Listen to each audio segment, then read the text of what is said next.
So today we are going to discuss about the practical applications of the potentiometer. Write down the heading here: practical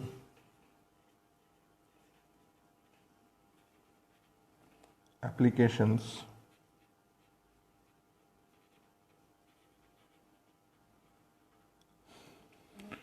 or you can say the uses of potentiometer, or you can say uses of potentiometer.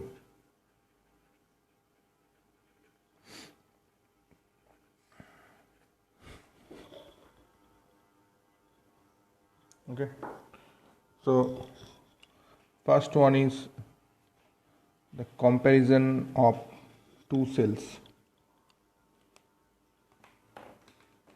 Comparison of two cells. This is there also in your practical.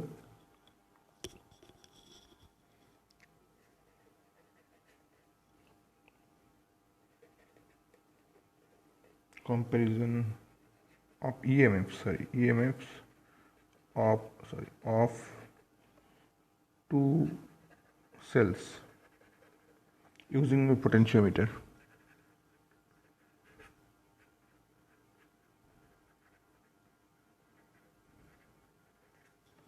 Using potentiometer. So that is the comparison you have to do. Now we'll draw the diagram first.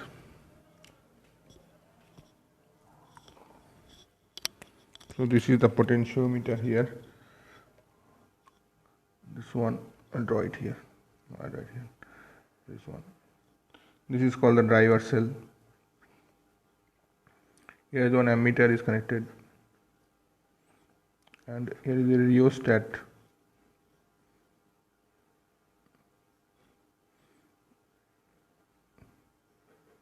This is A point. This one is B point. In between, one type of wire is there. What I told you, manganese not constant and this wire. So why they use this type of wire, that I'm going to discuss you later. So I've done a mistake here. Once again.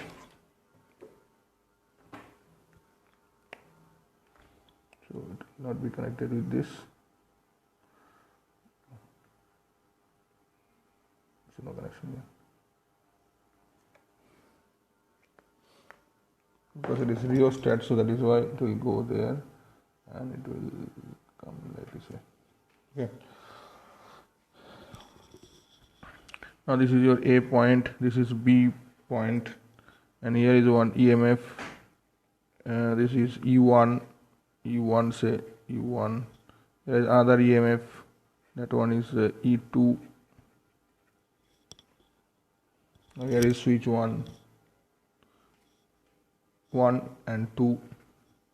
Now there is one switch is there, and with that a resistance is connected, R resistance, and with that a galvanometer will be connected, and from the other end of the galvanometer a jockey will be connected in this way.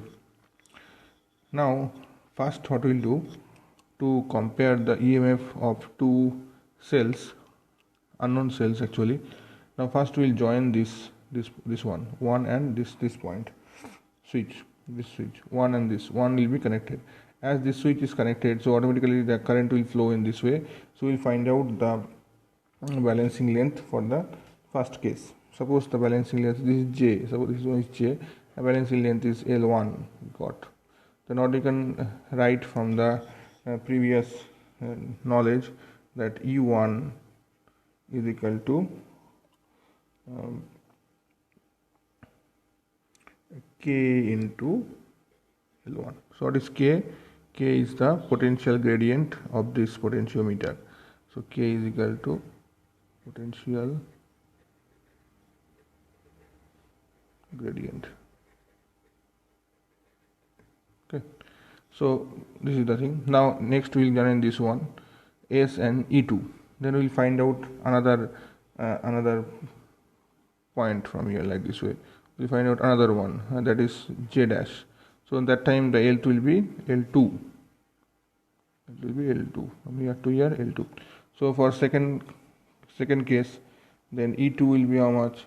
E2 will be K into L2. Okay, now you can divide 1 and 2, you divide, so you get E1 by E2 is equal to K into L1 by K into L2, or you can say L1 by L2. So like this way we can find out the we can say that knowing the value of L1 L2, obviously we'll be knowing this one because length will be given. So knowing the value of L1 and L2, we can find E1 and E2. So write down knowing the value of L1 and L2, L1 and L2, we can find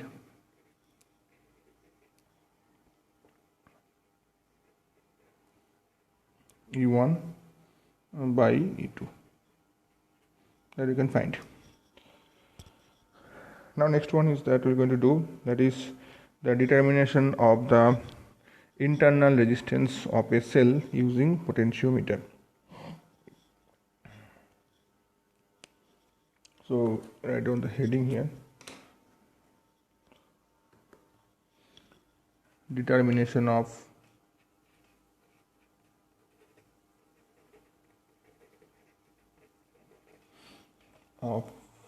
internal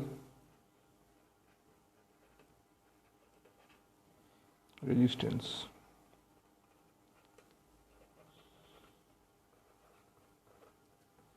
of a cell using potentiometer. So that we are going to find out. Same type of diagram we have to draw.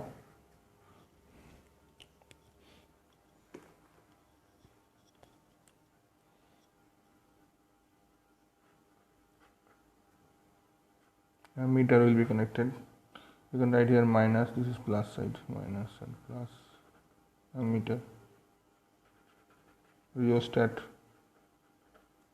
also RH, rheostat, and then it's connected in this way, A, B,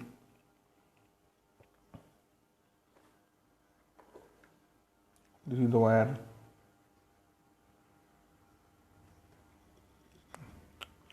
again I have done the mistake. What is that? Whitener.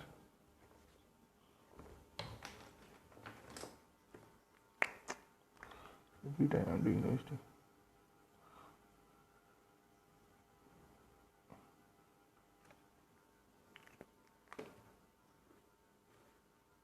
This will go to here. This is the rheostat. There is no connection. Here it ends.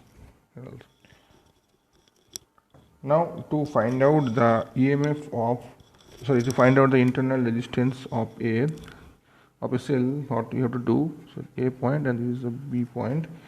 Now you have to take a cell. This is your cell E, and you have to connect one rheostat here. One resistance box here, resistance box R, and there will be one switch.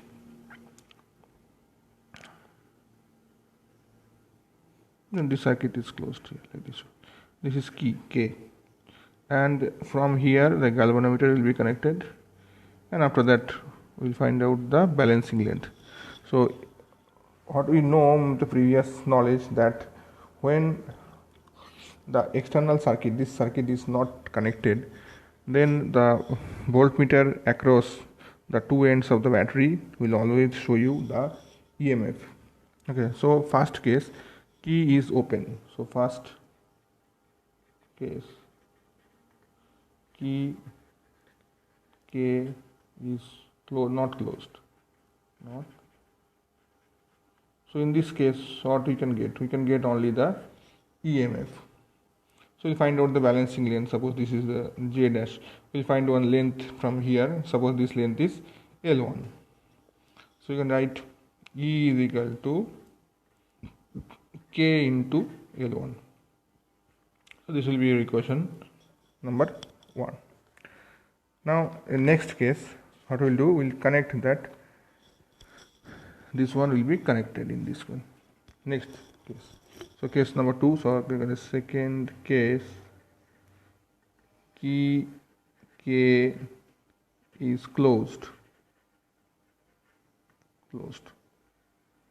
So you know that when external circuit is connected, then the voltmeter across these 2 points will show the terminal potential difference V.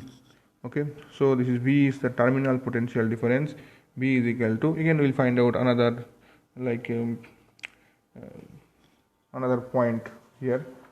So that point will be here, because terminal potential difference is always less than the, I'm sorry, this is J, this is J dash, this is J. Okay, so now V is equal to, what I told you, the terminal potential difference is always less than the EMF of this one. So this length will be less and the previous one was more. So V is equal to K into L2. This is equation number 2. So E by V will be how much? L1 by L2. Now also you know the formula for the internal resistance, R is equal to E by V minus 1 into R. So put the value of E by V.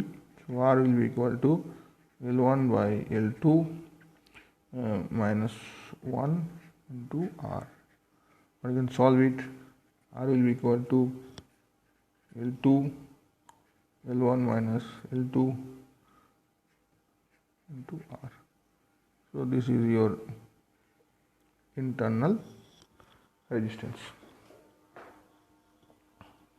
So like this way you can find out the internal resistance. L1 and L2 will be known and R value is also known. So you can find out the internal resistance of a cell. So thank you very much. Next class we'll discuss about some more questions and answer related to this topic, and we'll try to do some numerical also. So thank you.